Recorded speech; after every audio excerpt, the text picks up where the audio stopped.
Welcome to Uncopyable Women in Business. I'm Kay Miller, also known as Muffler Mama. I've been the #1 salesperson in a male-dominated industry, a successful entrepreneur for over 30 years, and now my mission is to help you build a business and brand nobody else can compete with.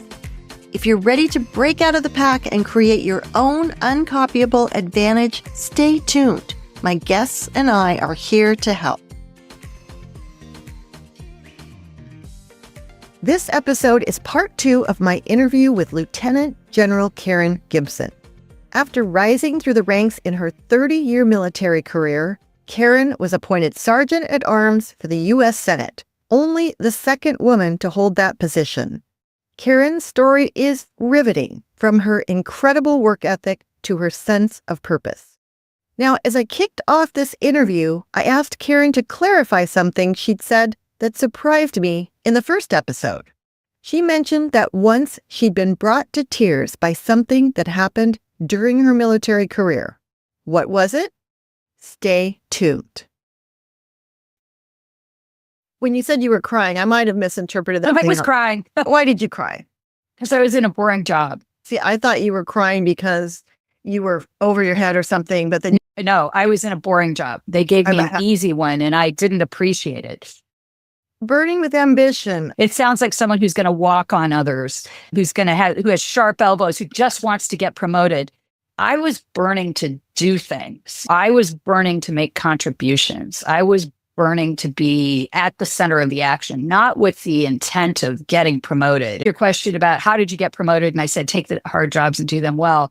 There's another aphorism. If you take care of the little things, the big things take care of themselves. And I just found that if I took a hard job, put my nose to the grindstone, just like I loved that job and I just dedicated myself to it. And then I got promoted. I wasn't taking the hard job so I would get promoted. I was taking the hard job because I wanted the hard job. And I came to be a big believer in my own abilities to be the premier intel officer. I have a lot of weaknesses. There are some jobs I would be bad at. I tended to chase the ones I would be good at. When I showed up at the Capitol, 56 years old, I'd been a 3-star general. I felt like a second lieutenant again. I was very nervous about being in charge. It was these flashbacks to the young girl in Alaska of being in charge of these men with more experience than I have. How are they going to respect me? We were talking about ambition and ambition in a different light, because I'm asking, how can you be so driven? And you said the part that is driving you is not how. You tell me how you phrased it. I said I was burning with ambition, and I don't like to say that because it, in my mind, has negative connotations. Particularly, I come very much from a background of teamwork, that it's not about me, it's about us. And you say burning with ambition, that sounds like someone who will do anything to get promoted. Sharp elbows, step over others, make other people look bad. I was burning with an ambition to contribute. I was burning with an ambition to take hard jobs. I was burning with an ambition to be part of the solution.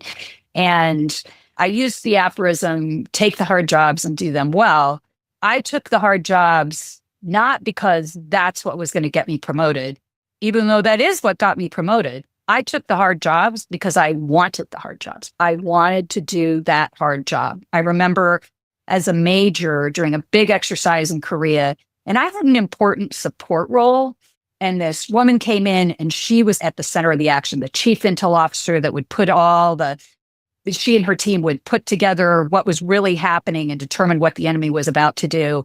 We were all about supporting them. And as she talked, I thought, oh my God, that's the job I want. And that's the job I went to next. And I had peers who were afraid to take that kind of job because you were really in the hot seat. But that's what I wanted. I wanted the hot seat. And again, a subtle distinction, but I wanted those hard jobs, not because it would get me promoted, even though that is what got me promoted. I wanted those hard jobs because I wanted that hard job. I wanted to do that hard job. I just found it this magnetic attraction.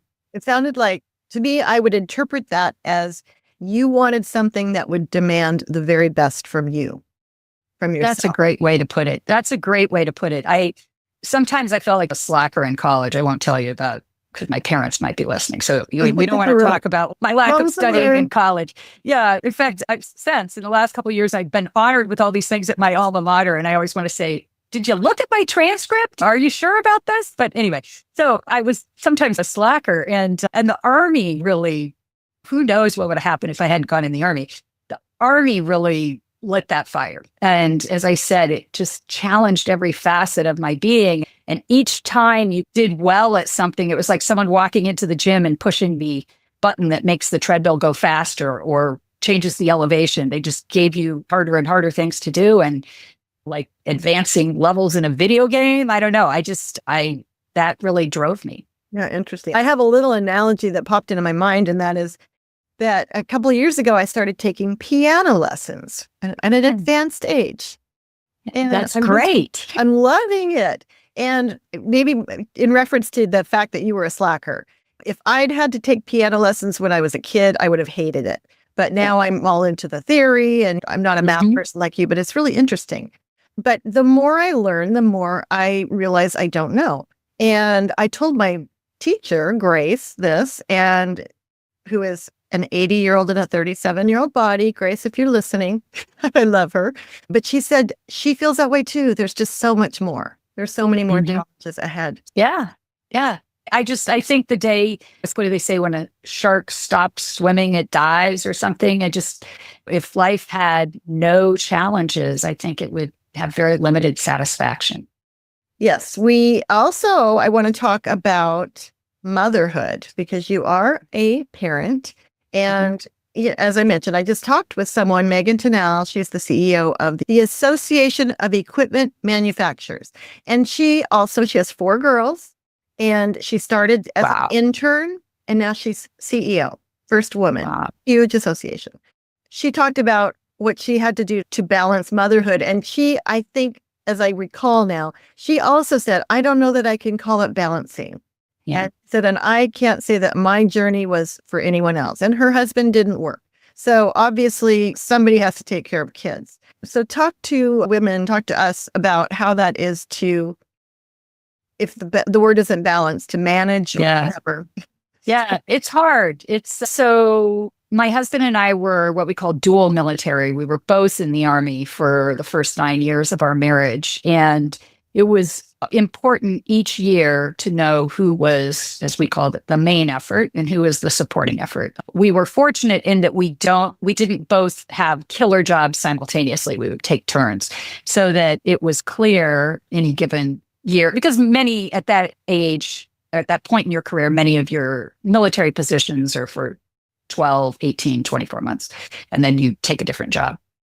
Whose job had priority, who really needed to perform, and then who, if we're, instead of arm wrestling, who would be the principal person for picking up the children at daycare.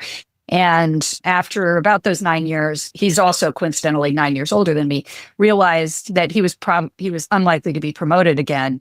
And he chose to retire. He was retirement eligible, retire rather than continue to work at the same rank, and stayed home and took care of the kids. So I think one of the key things I advise women when they ask these questions is it's really critical to have the right partner, someone who's willing to be supportive. And there were certainly times when my children expressed a strong desire I wish you stayed home, right? I want to stay home, mom. And I'd say, but you have a loving parent who picks you up every day, takes you to all your sports, shops for all these things for you. It just doesn't happen to be your mom, which is not the norm. A little more common than it used to be, but it's very, you just really can't have it all. It's very difficult. I would say one other thing. I've mentored men and women throughout my career, and men never ask me when they should have children.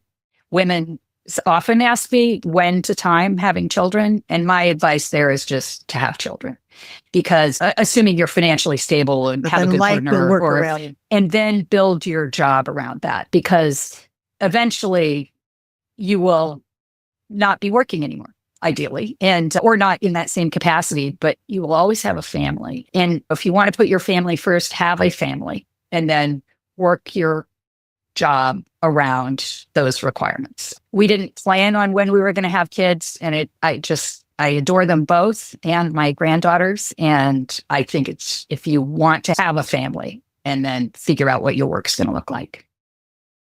It is interesting. So many things that you are talking about, thinking through, other people are thinking through, other women, because yeah, if it's flipped, if it's the man who's going off and serving and the woman at home, it's, as you said, it's changing, but that's still the stereotype that I think is mostly true. So how do your kids, now that they're grown, how do they feel about how they were raised in that experience? They loved living overseas, and I think they enjoyed very much being part of a military community. They still wish that I had been there more, particularly during the deployments. That was very difficult. And yeah, but you can't undo that. Yep. And as you said, you really can't have it all. So we have one daughter, and at one point, she's our only daughter. And I think she was 10. She said, Mom, I really want a brother or sister or a dog. And I'm like, get a dog. Yeah. Yeah, you can't have all of the things. But it sounds like it worked out really well. Yeah. Kids turned out great. And now you're living back in Montana and loving life. Yeah. So let's talk, though, about some of the challenges that you must have faced being a woman in such a male-dominated industry. Yeah. Know if you have any particular stories or just what men in general thought of you? Yes, go ahead. I have lots of stories, of course. I think we all do. I tell folks, I say, I exceeded expectations from the very beginning because nobody expected anything from me. I was a girl in the Army in the 80s. People had no expectation that I would be able to perform well. And in particular, a light infantry division in Alaska, which was a very harsh physical environment. We would go to the field and sleep on the ground at 50 below.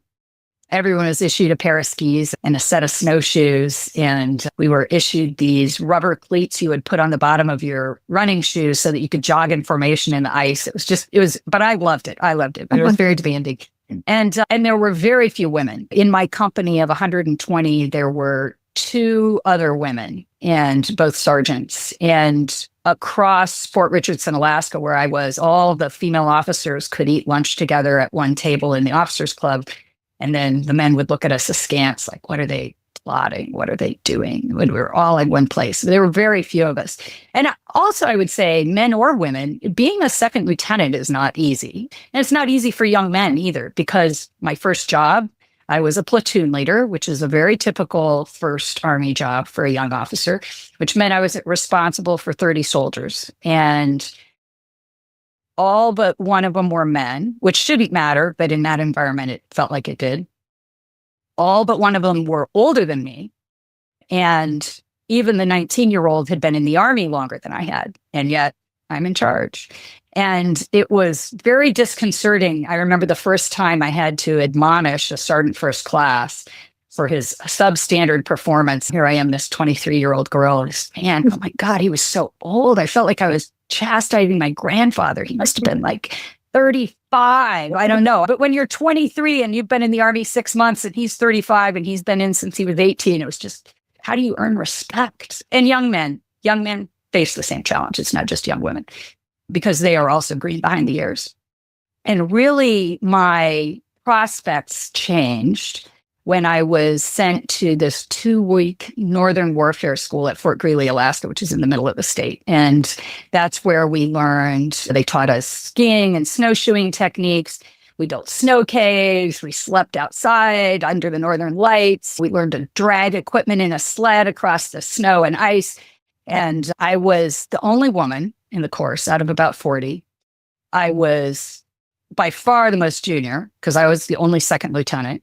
And I was a military intelligence officer, which in the grand scheme of things was not considered as macho as infantry or artillery or something. So nobody expected anything of me. And they could look at me and see, girl, second lieutenant, military intelligence, because you wear it on your collar. And what they couldn't see, and what I didn't tell them, was that growing up in Montana, my winter sport in high school had been Nordic skiing. And what I also didn't tell them is I had competed at the national level. Now, to be clear, middle of the pack, didn't place, not even close, but still, it was more than came in very handy. Yeah, and I'd watched most of these men struggle all week on their skis. We did a lot of things besides skiing, but awkward, clumsy, very difficult to watch. And the culminating exercise of this 2-week course was a combat biathlon. And you may have seen the biathlon if you watch the Winter Olympics. They wear these little lycra suits, skin tight. They have these very lightweight 22 caliber rifles that you can just toss into the air because, every ounce counts. And they race around on these fiberglass skis. In the combat biathlon, it was 10 kilometers. We used these heavy wooden military skis. They were about 4 inches wide with metal edges. You could barely touch the tips.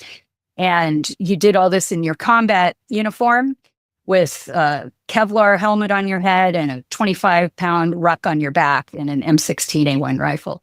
Ruck on your back? A rucksack, sorry. A big backpack with 25 pounds in it. Yeah. Injury. Okay. Sorry. Little military slang there, a ruck, a backpack, a big army backpack. Got it. And you have to ski 10 kilometers and then drop periodically to engage the target with your M16. And again, I didn't tell anyone that this was my sport in high school. We didn't ski with rucksacks in high school, but still, I definitely had a leg up there.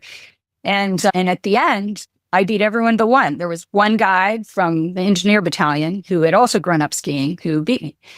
And there was a little graduation ceremony at the conclusion of the biathlon where they hand out your certificates. And some of the senior officers from across Alaska had come to that. And I will never forget that Lieutenant Colonel George Vacalis, commander of 1st of the 17th Infantry, went over to one of his company commanders, an infantry company commander, a premier job for a guy at that point in his career. And he took the crossed rifles off the guy's collar, crossed rifles being the symbol of the infantry, queen of battle, as they call it, a branch that women were barred from. And then he walked over and he placed those crossed rifles in the palm of my hands.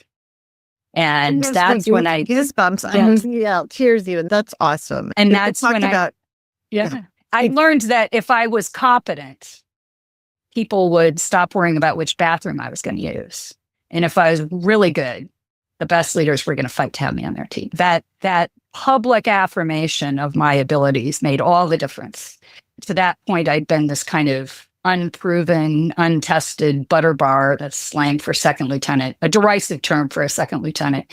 And now all of a sudden I was someone who had proved herself in an environment where grit and physical fortitude were really, sometimes unfairly, the measure by which an officer was assessed in the infantry division in Alaska. And I did not have a hard time after that. It was all good from there. That's good. That played out in that way to use your special skill that even though you might have been a slacker, which I doubt, that you were in college. Clear. Yes, in college. Yeah. I'm sure you were always athletic and avid at Nordic skiing. I'm curious, did you ever fess up and tell them about your background or just keep that to yourself? I think they could see that, oh yeah, this girl has... They could actually, as we were learning that week, they could see that I knew what I was doing. I don't think anyone expected me to necessarily finish second in the biathlon because 10 kilometers with a heavy ruck is a long ways. And especially if you are not a good skier, it is a chore there's a grace and a beauty, frankly, to Nordic skiing that does not come overnight. It comes from a lot of practice. So they knew that I was not complaining. I was doing okay in the cold. Other people are huddled over by the stove or the fridge, the fire. I was gaining a little cred throughout the 2 weeks, but that blowing everybody out of the water on the competition at the end really made a difference. And again, it wasn't just my 39 classmates. It was then having senior officers from across the division come for the graduation and look what now, actually, this isn't what you asked, but I will point out, I think there are some advantages to being different and unique. And one of them being that people notice you. Nobody knew who got third or fourth or fifth. If I'd gotten third, they would have talked about the girl that got third. People pay attention and everything you do is magnified. And when folks say that, they say everything you do is magnified, they usually mean it in a bad way. But it can have positive impacts. If I got up and gave a briefing somewhere at the division and I did really well, people would remember me. But if you were one of 30, because you're all wearing the same uniform and all the guys have the same haircut, if you're one of 30 identical 6 foot tall white guys in camouflage and your name is Jones or Smith, they had to work twice as hard as I did to be noticed, to be honest, and sometimes remembered. So that was actually the silver lining there. I love that you brought that up because, of course, our brand is Uncopyable. And you commented that I'm wearing orange, all the stuff in the back, yes, orange. And as I mentioned in one of my emails, that I was the first woman ever hired for a hardware company. Then I went on to work for an automotive exhaust company, Walker Exhaust. And I think there were 2 or 3 other women. But you're right. It was an advantage. And if you can find something that's unique about yourself, and being a woman can be one of them, then of course, you get that acknowledgement, and then you have to work harder probably to prove yourself. You obviously did. But I like the fact that you brought that up, that if you want to stand out and be remembered, which is huge in every walk of life, then, being a woman in a male environment is a place to start for sure. Yeah. I think one other advantage, I'm sorry. No, go ahead. You go ahead. One other advantage that I was very late to, I was actually probably retired before I realized this had been an advantage, was that as a woman, I was not expected by others to conform to the same social norms as a man, right? So back in the day, everybody in this infantry division was chewing tobacco, which is gross. But nobody looked at me and said, can you believe she's not dipping? It was, perhaps I didn't explain that very well. I guess I would go back and say, when my family lived in Korea with me, we were there for 4 years, an amazing experience. We loved it. And we would take the subway all over Seoul, and we would note these clothing trends, fashion trends, just Korean social trends. We're Americans. We didn't feel like, hey, I need to wear those kind of shoes. I need to have that kind of haircut. No one looked at us and said, why are they not dressed like us? Does that make sense? Oh, it totally does. That's really good. And it was very late in life, I realized it was the same being a woman in a man's world. No one looked at me and said, why isn't she wearing X? Why isn't she driving a Jeep?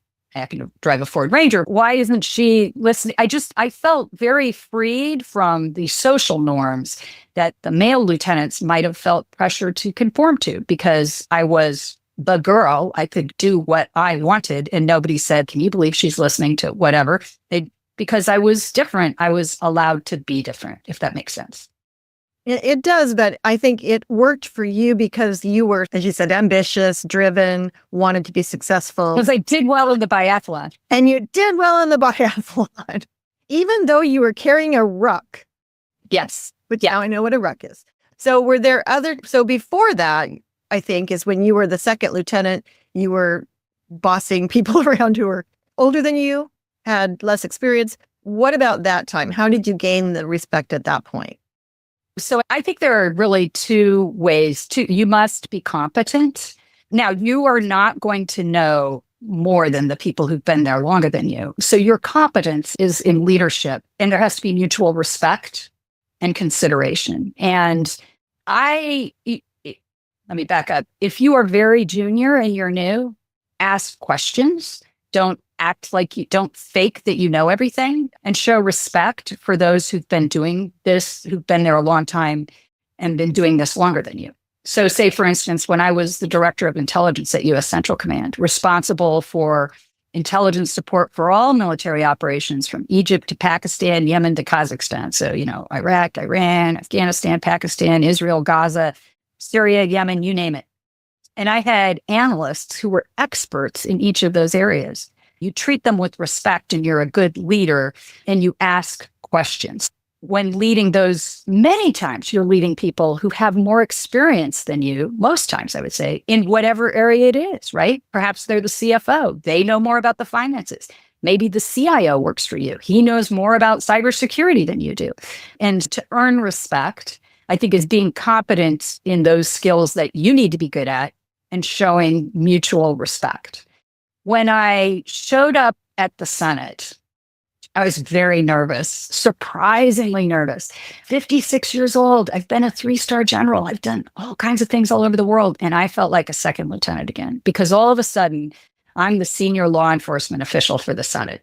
I have a cop badge, even though I've never attended the Federal Law Enforcement Training Center. I've never arrested someone. I've never been a police officer, and yet now I'm the senior law enforcement official. And it felt so much like being a second lieutenant again. I'm in charge of this function that I've never done. All these people, most of them men, have been doing this way longer than I have, and yet I'm in charge. I wasn't the chief of police. There's also a chief of police, but I'm responsible for the Senate security. How am I going to earn their respect? It was surprising to me to feel the same way 30 some years later. But again, demonstrating competence. And as we worked to correct the security deficiencies at the Capitol, there were ample opportunities to demonstrate your competence as a leader and showing mutual respect. I'd been there, it was my second week on the job, and Officer Billy Evans was killed at the North Barricade. And people were still very devastated from January 6th. Hundreds of officers had not returned to work who were injured. There had been 2 fatalities in the Capitol Police as a result of January 6th, and now we have a third. It's in, I think it was April 2nd. And after the situation had stabilized, we brought the flags to half-mast, and I don't know anybody. Ironically, I knew Billy Evans. He and I had a conversation that morning at the gate. But I walked around the perimeter and I approached each officer that I saw, and I expressed my condolences and my appreciation for the work that they do, which doesn't look dangerous until suddenly it is. And I saw people crying, officers crying that day. And then when the hearse came by with his remains on 2nd Street, I joined the officers at the curb and saluted. And these things are noticed. And like taking a hard job because you want the hard job, you're not saying these things because you're trying to suck up. You have to say these things sincerely. It has to be sincere and from the heart.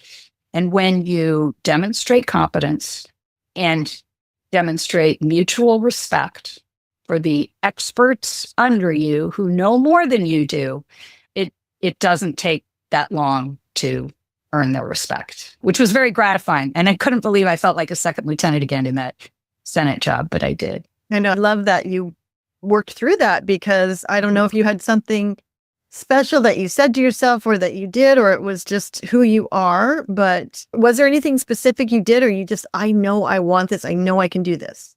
It was less, I want this. It was, I have to do this. I had said already, oh my God, if I could do anything to ensure this never happened again, I would want to do it. It was a very similar calling to many of my military roles. And quite frankly, it's also in that job, I took exactly the same oath I had taken as a military officer to support and defend the Constitution of the United States against all enemies, foreign and domestic, et cetera, et cetera. It was exactly the same oath. And I used to say, and I believe, I felt that I was doing more to support and defend the Constitution in my role at the Senate as the chief security officer there and executive officer than most of the jobs in the military.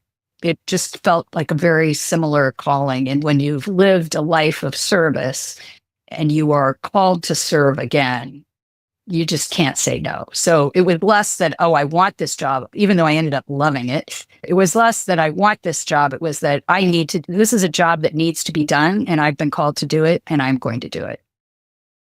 I like that angle, because it reminds me of somebody I had on the podcast, and she said, when you're nervous speaking, that means you're thinking about yourself and you're not thinking about your audience. And when you talk about, okay, yeah, I was afraid, but your why, your mission, your purpose was bigger than that. Yeah. And compelled you to do it, which was still very impressive. I like what you said about don't fake it. I have a sales background, and that is something that happens a lot.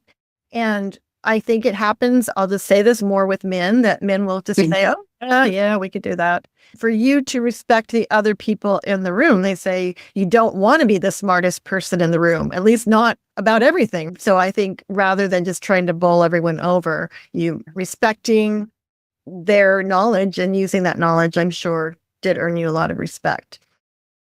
I can't think of anything else that we missed. We just have a couple minutes here, and then we are going to record a third episode, which is the bonus episode that I record for every guest. I'm going to ask Karen some of the same questions I ask every guest, but I think there'll be a little bit more to that. So be sure to stay tuned for that full episode. Once again, Karen is available for keynote speaking, and I want to put all that information in the show notes so that you can pursue that if you are interested. So Karen, Thank you. I've just been fascinated, riveted. I appreciate you being on the podcast.